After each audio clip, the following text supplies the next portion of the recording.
එහෙනම් term test Marx ආවම කට්ටියම Marx update කරන්න ඕන. දැන් ටර්ම් ටෙස්ට් මාක් ආවට පස්සේ අප්ඩේට් කරන්න කෙලින්ම මේ ලොගින් වුණාට පස්සේ ටර්ම් ටෙස්ට් මාක්ස් වලට යන්න. රණජු ඔයා ආවේ 7 වසරේ පළවෙනි වාර විභාගෙ ලියලාද? කියන්නේ. රණජු කියන්නේ. එහෙනම් 7 වසරේ පළවෙනි වාර විභාගෙ මෙතන අප්ඩේට් කරනවා ලකුණු 13යි කියලා අප්ලෝඩ් කරන්න. හරි මම දැන් අප්ලෝඩ් කරන්නේ නැහැ. ඊට පස්සේ 7 වසරේ දෙවෙනි වාරේ විභාගෙ.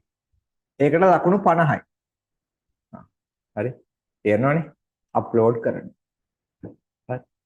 දැන් මේ අලුතෙන් පරණ කට්ටිය මතක නෑනේ. රිපෝට් කාඩ් එක බලලා හරියට අප්ලෝඩ් කරන්න. නැත්නම් ශිෂ්‍යභාවය අහෝසි කරනවා. හරි. ඊට පස්සේ ටර්ම් 3 එකේ ලකුණු. දැන් පන්ති ආපු වාරේ තියෙනවනේ. දැන් අමායාවේ 8 වසර 3 වෙනි වාර විභාගෙ ලියලා. එහෙනම් එයා කෙලින්ම 8 වසර 3 වෙනි වාර විභාගෙ ලකුණු ටික දැම්ම එන්ටර් කළා, අප්ලෝඩ් කරා. ඊට පස්සේ 9 වසර පළවෙනි වාර. මට ඕනේ පන්තියට එන්න කලින් තිබ්බ අන්තිම ටර්ම් ටෙස්ට් එකේ ඉඳන් ලකුණු ටික විතරයි. හරිද?